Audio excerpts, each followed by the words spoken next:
This video is brought to you by Whiskey and Watches. Follow today on Instagram. What a wonderful world.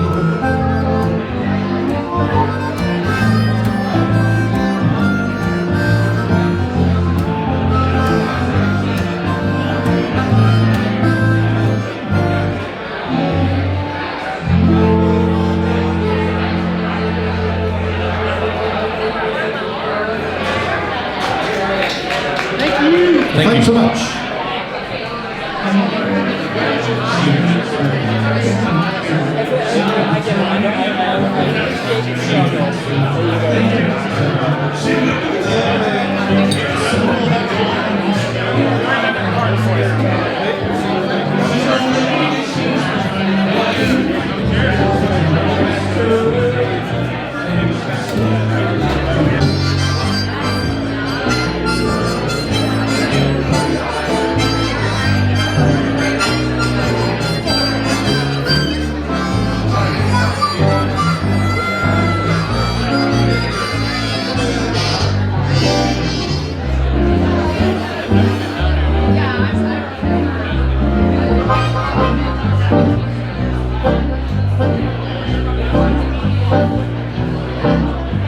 Well, you got me where you want me, baby.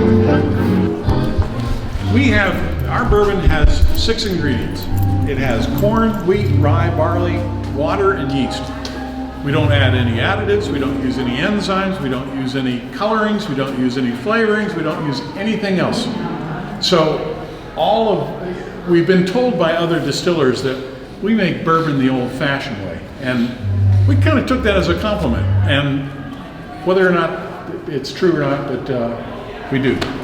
So what we do is these are our cookers / fermenters. We put the grain in the bottom, we fill it up with 180-degree water, we stir the bejabbers out of it for about 8 hours, and in that time, the starches that are in the grain are converted to sugars. Then when the temperature drops down to about 80 degrees, we can add the yeast. The yeast eats the sugar. The byproduct of yeast eating sugar is the production of alcohol and carbon dioxide. So we're looking for the alcohol, but the carbon dioxide shows us that it's working. And the next day after we've added the yeast, I mean, the top looks like it's boiling. And over the next few days, it will slowly diminish to the point where it'll eventually stop altogether. And then we know that the yeast has done its job. There's 2 reasons why it's finished. Either it has eaten all the sugar that's available, or it has produced enough alcohol that it kills itself. So either way, I mean, the yeast loses, but we're the beneficiaries of what they did. So then, typically around 5 days, we pick this up and we take it over to this vibratory sieve, and we pour the contents of that fermenter into here. And this is a really, really fine stainless steel screen, and it allows the liquid to go through the bottom and into this barrel. And on the other side, we have another barrel that catches all of the solids, which is corn, wheat, rye, and barley. All of that we give to a farmer in Suffolk who raises pigs. And he occasionally gives us a pig that, honest to God, when the pig shows up, it's got a little smile on its face. So I think you led a happy life. So we pump the liquid from that barrel into one of these 2 rackers. And that's a wine-making term that allows all of the solids to settle out in the bottom. The only thing that makes through this screen is the dead yeast cells. Now, when we put the yeast in, we only put about 3 cups of yeast in that fermenter. And that line that you see on the bottom of that racker represents the amount of dead yeast cells that have accumulated, which is about 5 to 7 gallons worth of dead yeast cells. So it was working. But we have learned the hard way that dead yeast cells do not add any good flavors to bourbon. So we're careful not to pump all the liquid off the top, so that we don't get any of those dead yeast cells in our in our mash. So we pump that liquid into these first 5 stills. And in each one of the stills, each one holds 25 gallons. They're heated with electric elements. And when the temperature reaches 170 degrees, the alcohol boils off in a form of vapor, goes up this copper tube and down through this condenser. And the condenser is water cooled, and it condenses the vapors back into a liquid. And what we end up with in that 5-gallon glass carboy is about 20 to 25% alcohol. So we start with 8%, we end up with 20 to 25%. So at the end of the day, we've got 25 gallons of 20 to 25% alcohol that conveniently fits in this 25-gallon boiler. We do the same thing again. We heat it up at 170 degrees. The alcohol boils off. Goes up through these, each one of these sight glasses, which has a small perforated copper plate in it. The vapors go up through the little holes in the copper plate, gets up to this condenser, and it condenses back to a liquid. The little droplets of alcohol drop back down in here until they reach 170 degrees again, and then goes back up as a vapor. And it keeps doing that repetitive cycle over and over again until it's reached a purity level that it goes through this condenser up over the top and down into a second condenser. And now it can't fight the gravity, so it comes out the bottom at 80% alcohol. We typically get about 5 gallons of distillate on this second one at 80% alcohol, and it looks for all intents and purposes like water. Doesn't taste like water, but it looks like water. And that distillate is now the makings of bourbon. It's also the makings of moonshine and lots of other things, but we're particularly interested in making a bourbon. In 1964, Lyndon Johnson ran through a set of laws that governed the standardization of making bourbon. And so the first rule was bourbon can only be a product of the United States. So you can't bring in Canadian whiskey and call it bourbon. You can't make it in Europe and call it bourbon. Number 2 is that it can't be distilled higher than 80% alcohol or 160 proof, so we're right at the limit on that. And then it can't go into a wooden barrel at higher than 62% alcohol. So we dilute this 80% down to 62% before we put it in the barrel. Then another set of laws are in effect for the barrel itself. The barrel has to be a new barrel, never used before. It has to be made out of American white oak. It has to be charred on the inside. There's a variety of chars, from anywhere from like a light toasting to really charred alligator looking.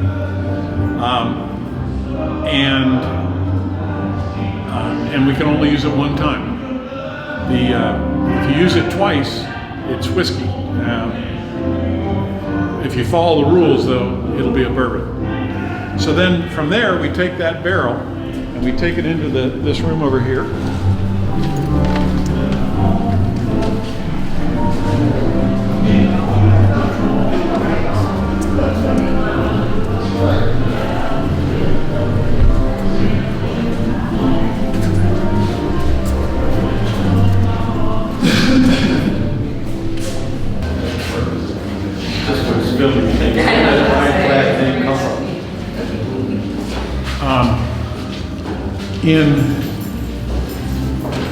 Everybody should be aware of the original Battle of the Ironclads.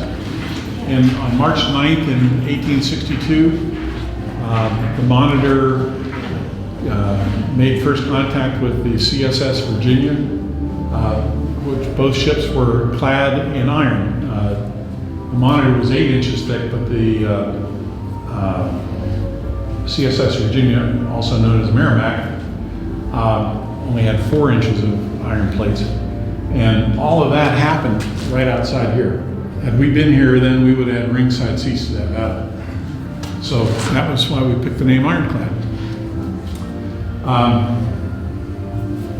So we bring the barrels in here, and we bring them in here in this completely unconditioned room because we want it to be as hot as possible in the summer, as cold as possible in the winter. We want everything in between because we are dependent on atmospheric pressure and temperatures to drive the bourbon in and out of the wood so that we're picking up the flavors and the color from the wood.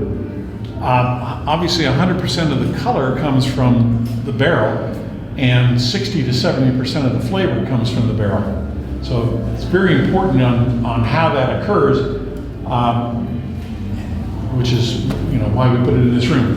We also expect this door not to fit very well so that the breezes coming off the James River will bring a nice salty brine to the bourbon, which a lot of people say they swear they taste salt in our bourbon.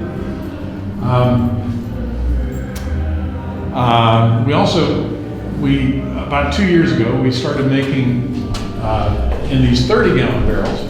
The definition, again by Lyndon Johnson's rules, anything aged 2 years or more is a straight bourbon. And so those will all be considered a straight bourbon, and we'll start tapping those shortly. The 3 of them are already 2 years old. These 2 are what's known as a bottled in bond bourbon. Another set of rules has to be distilled by a single distiller in a single season, has to be aged for 4 years, and they weigh a ton. They're no fun to move around, and I don't think we're going to do those again. They will sit right there for a long time. So, 2 other new products that we're about to introduce. We got contacted by a farmer in upstate New York who has 60,000 maple tree taps. He's been making maple syrup for decades, and he wanted to get some of our used bourbon barrels and put his maple syrup in the bourbon barrels and age it for some period of time. He tried a couple barrels from distillers in New York and just didn't like the taste, but his son works here at the shipyard, and his son directed him over here, and he took some barrels back. This guy goes to 40 maple syrup shows. Who knew that there were 40 maple syrup shows you can go to?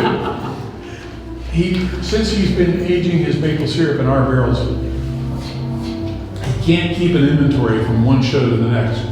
So apparently it's going well, and I would strongly encourage everybody.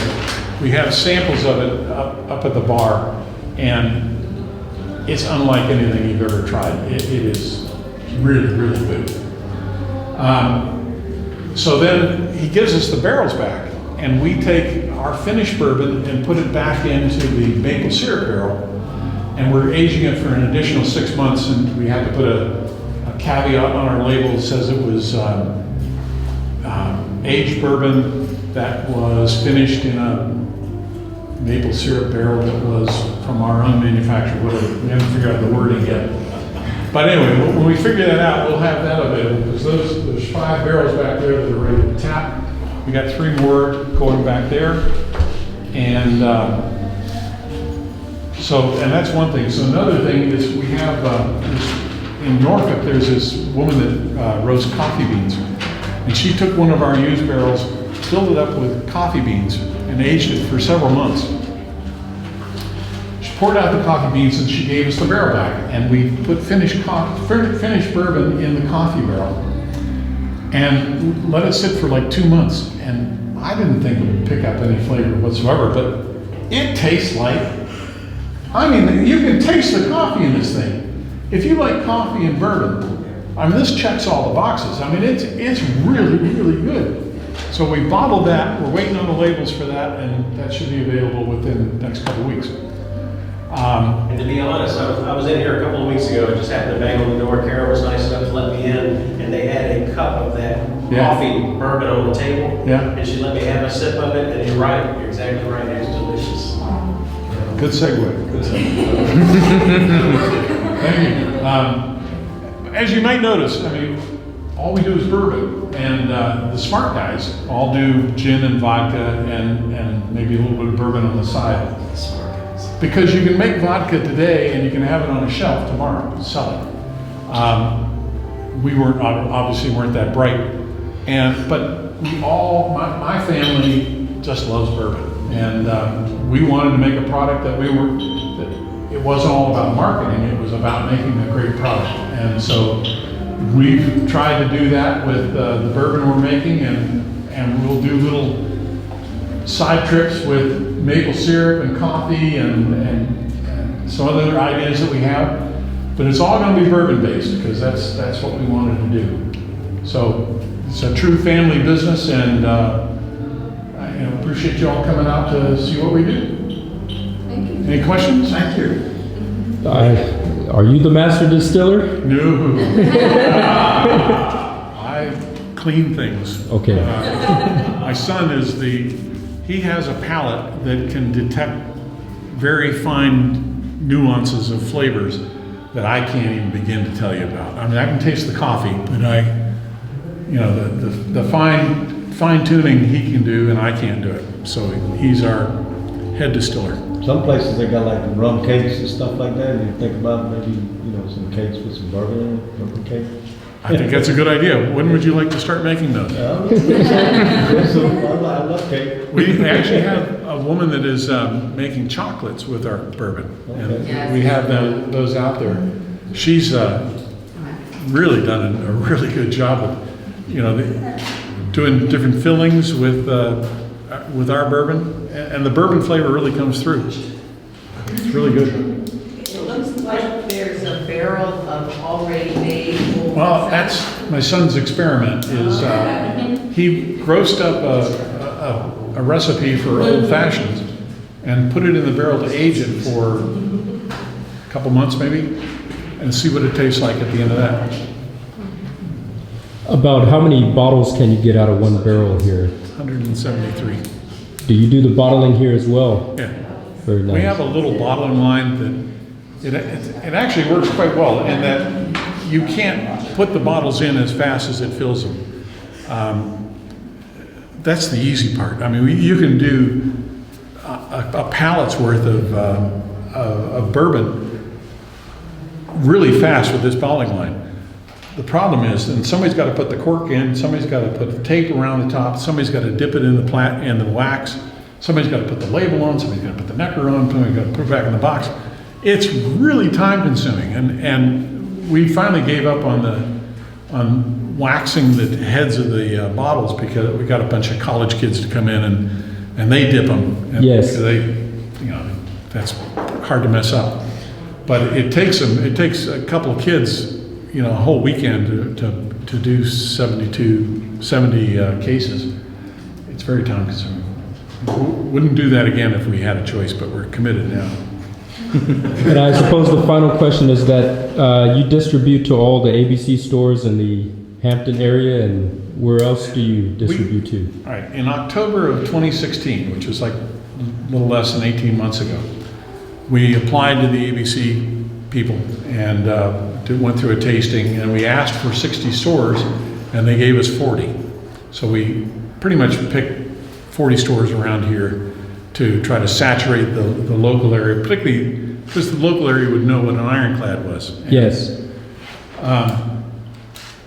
So today, a little less than 18 months later, we're in 177 stores. We didn't do anything to get in those 177 stores.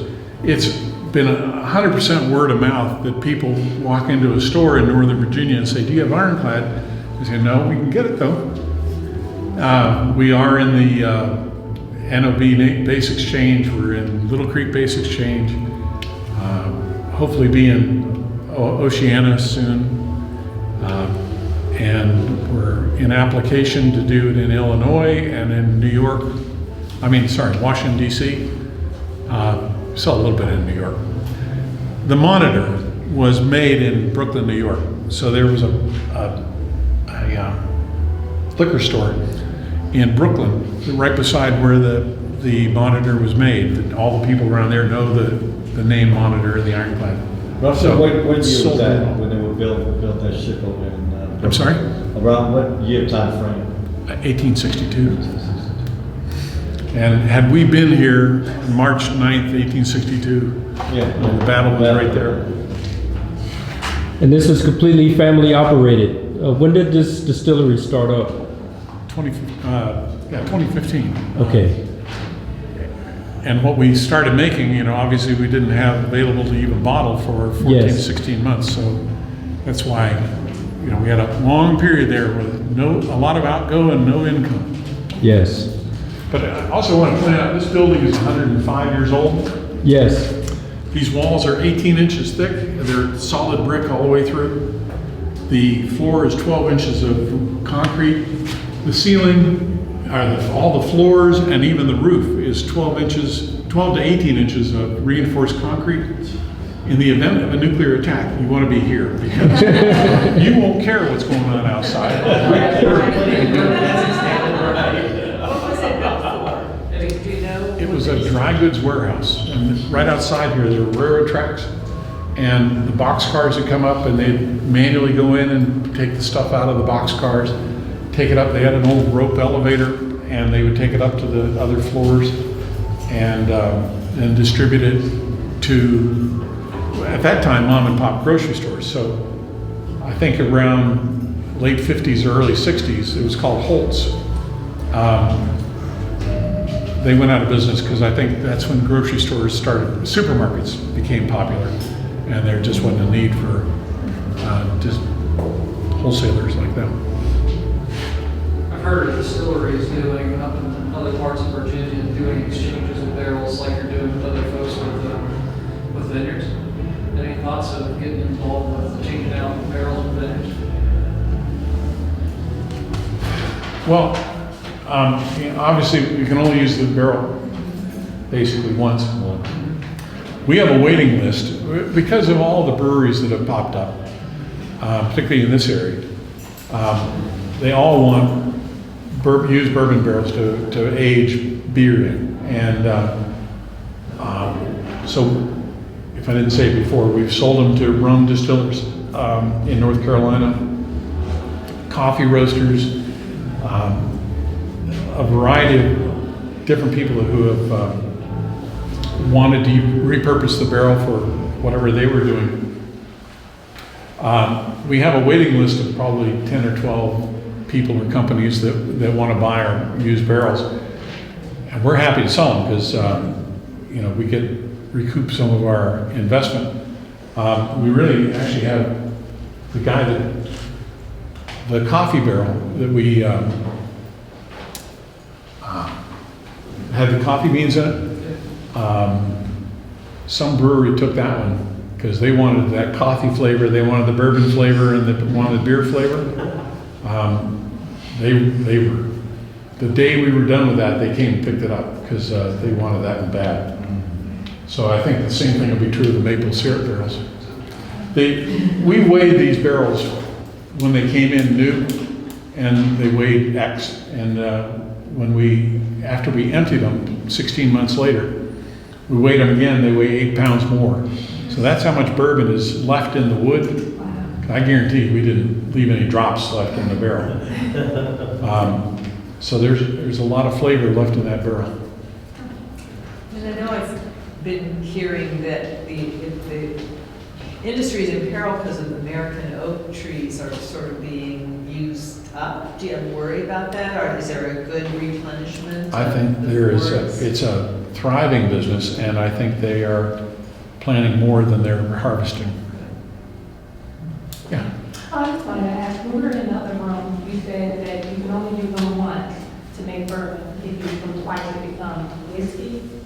Did I hear that correctly? If we were to reuse it, we would have to call it a whiskey. We can't call it a bourbon. The rule of thumb is that all bourbons are whiskey, but not all whiskeys are bourbon. And because there are basically no set laws that say that this is a whiskey. But there are some very strict laws about this is bourbon.